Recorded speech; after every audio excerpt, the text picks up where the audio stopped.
ಅಧ್ಯಾಯ 3 ವ್ಯಕ್ತಿತ್ವ ಮತ್ತು ಸಮಾಯೋಜನೆ. ವ್ಯಕ್ತಿತ್ವ ಎಂಬ ಪದವನ್ನು ಆಂಗ್ಲ ಭಾಷೆಯಲ್ಲಿ ಪರ್ಸನಾಲಿಟಿ ಎಂದು ಹೇಳಬಹುದು. ಇದು ಲ್ಯಾಟಿನ್ ಭಾಷೆಯ ಪರ್ಸೋನಾ ಎಂಬ ಪದದಿಂದ ಬಂದಿದೆ. ಪರ್ಸೋನಾ ಎಂದರೆ ಮುಖವಾಡ ಎಂದರ್ಥ.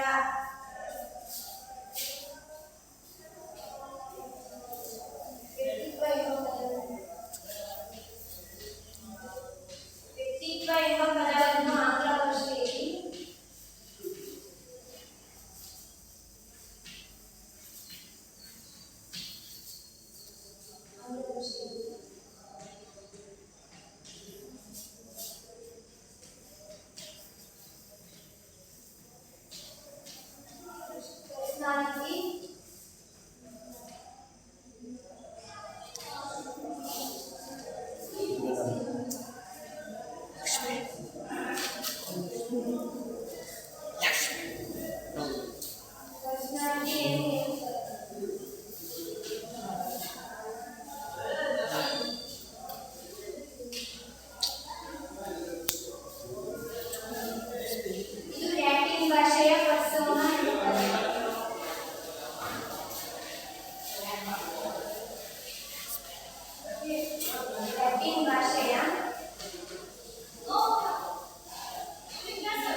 ಯೋಜನೆ. ಹೇಳು ವ್ಯಕ್ತಿತ್ವದ ಆಯಾಮ. ಕಟ್ ಮಾಡು. ದೈಹಿಕ ಆಯಾಮ, ಮಾನಸಿಕ ಆಯಾಮ, ಭೌತಿಕ ಆಯಾಮ, ಸಾಮಾಜಿಕ ಆಯಾಮ, ಆಧ್ಯಾತ್ಮಿಕ ಆಯಾಮ.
ಮಾತೃತ್ವದ ಆಯಾಮಗಳಲ್ಲಿ ಆಧ್ಯಾತ್ಮಿಕ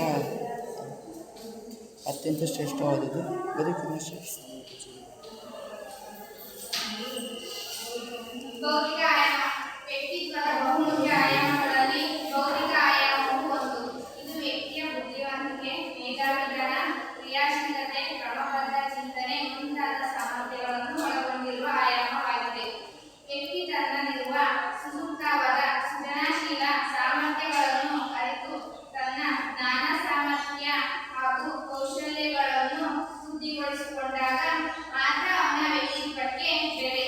ಭೌತಿಕ ಆಯಾಮವು ವ್ಯಕ್ತಿಯ ಜೀವನ ಪರ್ಯಂತ ಕಲಿತ ವಿಷಯಗಳ ಅನುಷ್ಠಾನ ಹಾಗೂ ಭೌತಿಕ ಸಾಮರ್ಥ್ಯಗಳ ಸಂವರ್ಧನೆ ಒಳಗೊಂಡಿದೆ. ಭೌತಿಕ ಪ್ರೌಢಿಮೆ ಹೊಂದಿದೆ. ವ್ಯಕ್ತಿ ಎಲ್ಲರಿಗಿಂತಲೂ ಮನ್ನಣೆ, ಸ್ವದೇಶಿ, ಪೂಜ್ಯತೆ, ರಾಜ, ವಿದ್ವಾನ, ಸರ್ವತ ಪೂಜ್ಯತೆ ಎನ್ನುವಂತೆ ಮೇಧಾವಿಗಳಿಗೆ ಇಡೀ ಜಗತ್ತೇ ಗೌರವಿಸುತ್ತದೆ.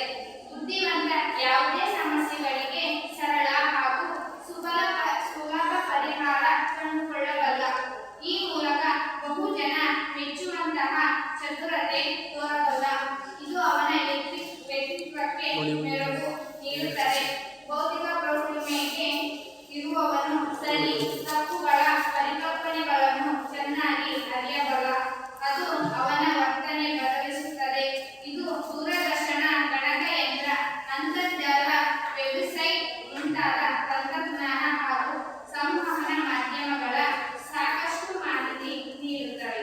ಬುದ್ಧಿವಂತ ಮಾತ್ರ ತನ್ನ ಚಿಂತನಾ ಸಾಮರ್ಥ್ಯದಿಂದ ಸರಿಯಾದುದನ್ನು ಹಾಗೂ ಉಪಯುಕ್ತವಾದುದನ್ನು ಆಯ್ಕೆ ಮಾಡಿಕೊಂಡಾಗ ವ್ಯಕ್ತಿತ್ವ ರೂಪಿಸಿಕೊಳ್ಳಬಲ್ಲ. ಜ್ಞಾನವೇ ಶಕ್ತಿ. ಅದನ್ನು ರಚನಾತ್ಮಕ ಕಾರ್ಯಗಳಿಗೆ ಉಪಯೋಗಿಸುವವನೇ ಬುದ್ಧಿವಂತ. ಇದು ಬುದ್ಧಿವಂತಿಕೆಯೇ ಬಂಡವಾಳವನ್ನಾಗಿಸಿಕೊಂಡು ಹಲವಾರು ಮೋಸ ಹಾಗೂ ವಂಚನೆ ಮಾಡುತ್ತಿರುವುದು ವಿಷಾದನೀಯ. ಭೌತಿಕ ಆಯಾಮ. ವ್ಯಕ್ತಿಯ ಭೌತಿಕ ಪ್ರೌಢಿಮೆ ಹಾಗೂ ಆ ಪ್ರೌಢಿಮೆಯಿಂದ ತನ್ನ ಇಂದ್ರಿಯ ಹಾಗೂ ಮಾನಸಿಕ ಸಾಮರ್ಥ್ಯಗಳನ್ನು ನಿಯಂತ್ರಣದಲ್ಲಿರಿಸಿಕೊಳ್ಳುವ ಅಂಶಗಳನ್ನು ಒಳಗೊಂಡಿರುತ್ತದೆ. ವ್ಯಕ್ತಿ ತನ್ನ ಭೌತಿಕ ಪ್ರೌಢಿಮೆಯನ್ನು ತನ್ನ ಹಾಗೂ ಸಮಾಜ ಅಂದರೆ ಮನುಕುಲದ ಶ್ರೇಯಸ್ಸಿಗೆ ಬಳಸಿದಾಗ ಅವನ ವ್ಯಕ್ತಿತ್ವ ಶ್ರೇಷ್ಠ ವ್ಯಕ್ತಿತ್ವ ಎನಿಸುತ್ತದೆ. ವ್ಯಕ್ತಿತ್ವ ಆಯಾಮಗಳಲ್ಲಿ ಸಾಮಾಜಿಕ ಆಯಾಮ.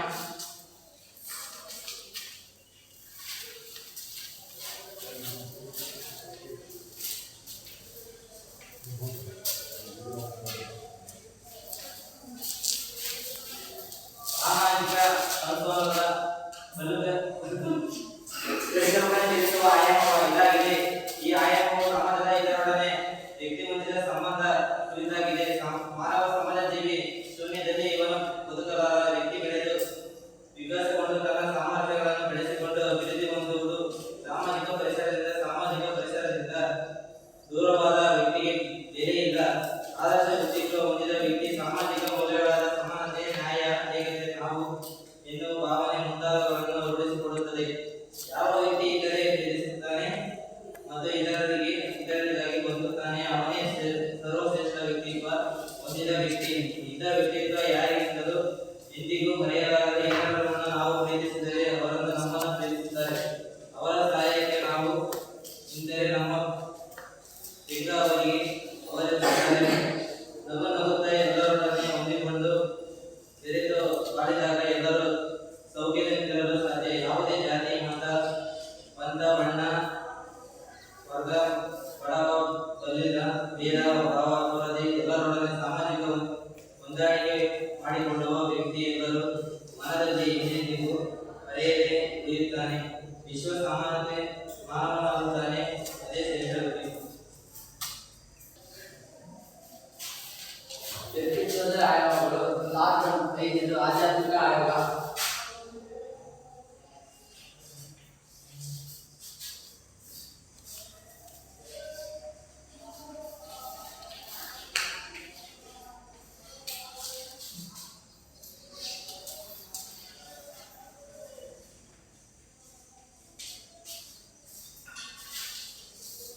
ಆಧ್ಯಾತ್ಮಿಕ ಆಯಾಮ. ವ್ಯಕ್ತಿತ್ವದ ಆಯಾಮಗಳಲ್ಲಿ ಆಧ್ಯಾತ್ಮಿಕ ಆಯಾಮ ಮಾತ್ರದ ವ್ಯಕ್ತಿಯ ವ್ಯಕ್ತಿತ್ವ ಶ್ರೇಷ್ಠ ಪಡೆಯುವುದೇ ಈ ಆಯಾಮದಿಂದ ಬದುಕಿನ ಶ್ರೇಷ್ಠ ಮೌಲ್ಯ ಹಾಗೂ ತತ್ವಗಳನ್ನು ಈಡೇರಿಸುತ್ತದೆ. ದೈವತ್ವದೊಂದಿಗೆ ಸಂಬಂಧ ಕಲ್ಪನೆಯ ಮಾಡಿಕೊಳ್ಳುವ ಅಂಶವನ್ನು ಒಳಗೊಂಡಿರುವ ಆಯಾಮ ಇದಾಗಿದೆ. ಹೀಗಾಗಿ ವೈಯಕ್ತಿಕದ ಉಳಿದ ಆಯಾಮಗಳಿಗೆ ಇದು ಆಧಾರ. ಇದರಿಂದ ಗುಣಗಳಾದ ಭಕ್ತಿ, ಸೇವಾ, ಪರಿಶುದ್ಧ, ಸತ್ಯ, ಆಧ್ಯಾತ್ಮಿಕ ಅರಿವು ಮುಂತಾದವು ಮೂಡಿ ಬರುತ್ತದೆ. ಪ್ರತಿಯೊಂದು ವ್ಯಕ್ತಿಗಳ ಆಗೋಚರ ಶಕ್ತಿ ಆಗಿದ್ದು ಅದೇ ಅವನ ವರ್ತನೆಗೆ ದಾರಿ ತೋರುವ ಹಾಗೆ ಮಾರ್ಗದರ್ಶಿಸುವ ಕಾರ್ಯ ನಿರ್ವಹಿಸುತ್ತದೆ. ಈ ಆಧ್ಯಾತ್ಮಿಕ ಅರಿವಾದ ಶಿಕ್ಷಣ ನಮ್ಮ ವ್ಯಕ್ತಿತ್ವದ ಎಲ್ಲ ಉದಾತ್ತ ಗುಣಗಳನ್ನು ಹೊರತರುತ್ತದೆ ಅಥವಾ ಪ್ರಕಟಗೊಳ್ಳುತ್ತವೆ. ಈ ದೃಢವಾದ ಅರಿವಿನಿಂದ ಜ್ಞಾನ, ಶಕ್ತಿ, ಉತ್ತಮ, ಪರಿಶುದ್ಧ ಭಾವನೆ ಮುಂತಾದವು ಎಲ್ಲ ಮೌಲಿಕ ವಿಚಾರಗಳ ವ್ಯಕ್ತಿಯಲ್ಲಿ ಹೊರಹೊಮ್ಮುತ್ತದೆ. ಇದರಿಂದ ವ್ಯಕ್ತಿಯಲ್ಲಿ ಆತ್ಮವಿಶ್ವಾಸ, ಆತ್ಮಜ್ಞಾನ, ನಾಯಕತ್ವ, ಸ್ವಯಂ ಪರಿಕಲ್ಪನೆ ಮೂಡಿ ಬರುತ್ತದೆ. ಇಲ್ಲಿ ಶ್ರೇಷ್ಠ ವ್ಯಕ್ತಿ ದಾರಿ ಆಧ್ಯಾತ್ಮಿಕ ಆಯಾಮವು ವ್ಯಕ್ತಿಯ ವಿಮರ್ಶೆ, ಪ್ರಾಮಾಣಿಕತೆ, ಕರುಣೆ, ಸೌಜನ್ಯತೆ, ನಿಸ್ವಾರ್ಥ ಹಾಗೂ ಮಾನವೀಯತೆ ಮೂಲಕ ವ್ಯಕ್ತಿಗಳಾಗುತ್ತದೆ. ಇಂತಹ ಗುಣ ಮೌಲ್ಯಗಳನ್ನು ವ್ಯಕ್ತಿಯ ಆದರ್ಶ ವ್ಯಕ್ತಿಯ ತೆಗೆದುಕೊಳ್ಳುತ್ತೇವೆ. ನಿಯಮಿತ ಆಯೋಗ, ಪ್ರಾರ್ಥನೆ ಹಾಗೂ ಆತ್ಮ ನಂಬಿಕೆಯನ್ನು ಆಧ್ಯಾತ್ಮಿಕ ಸಾಮರ್ಥ್ಯ ಹಂಚಿಕೊಳ್ಳಲು ಸಾಧ್ಯ. ವ್ಯಕ್ತಿತ್ವದ ಎಲ್ಲ ಆಯಾಮಗಳು ಹಾಗೂ ಸಮತೋಲನೆಯ ಅಭಿವೃದ್ಧಿಯಿಂದ ಮಾತ್ರ ಶ್ರೇಷ್ಠ ವ್ಯಕ್ತಿ ರೂಪುಗೊಳ್ಳುವ ಸಾಧ್ಯ. ಈ ಎಲ್ಲ ಆಯಾಮಗಳನ್ನು ಅವುಗಳಲ್ಲಿ ಸರಿಪೂರ್ಣತೆಯ ಸಾಧಿಸುವ ಪ್ರಾಮಾಣಿಕ ಪ್ರಯತ್ನ ಮಾಡಿದಾಗ ಮಾತ್ರ ವ್ಯಕ್ತಿ ಆದರ್ಶ ವ್ಯಕ್ತಿ ರೂಪಿಸಿಕೊಳ್ಳುವ ಸಾಧ್ಯ. ದೃಷ್ಟಿಯಲ್ಲಿ ಕೇಳಿಕೊಂಡ ಅಂಶಗಳು ಗಮನಾರ್ಹ. ದೈಹಿಕ ಆರೋಗ್ಯದ ಬಗ್ಗೆ ವಿಶೇಷ ಜವಾಬ್ದಾರಿ. ಸಮಯಕ್ಕೆ ಸರಿಯಾಗಿ ಪೌಷ್ಟಿಕಾಂಶಯುಕ್ತ ಆಹಾರ ಸೇವನೆ, ಉತ್ತಮ ಗ್ರಂಥಾಲಯ ಓದುವ ಹವ್ಯಾಸ, ಬೌದ್ಧಿಕ ಪ್ರೌಢಿಮ ಇರುವುದರೊಳಗೆ ಒಡನಾಟ, ವಿಚಾರಬದ್ಧ ಚರ್ಚೆಗಳಲ್ಲಿ ಪಾಲ್ಗೊಳ್ಳುವಿಕೆ, ಸಮಾಜದಲ್ಲಿ ಎಲ್ಲರೊಡನೆ ಹೊಂದಾಣಿಕೆ, ಎಲ್ಲರನ್ನು ಪ್ರೀತಿಸುವ ಗುಣ ಸ್ವಭಾವ, ಸದಾ ಸಕಾರಾತ್ಮಕ ಚಿಂತನೆ, ಭಾವನಾತ್ಮಕ ಸ್ಥಿರತೆಯ ಕಾಪಾಡಿಕೊಳ್ಳುವುದು.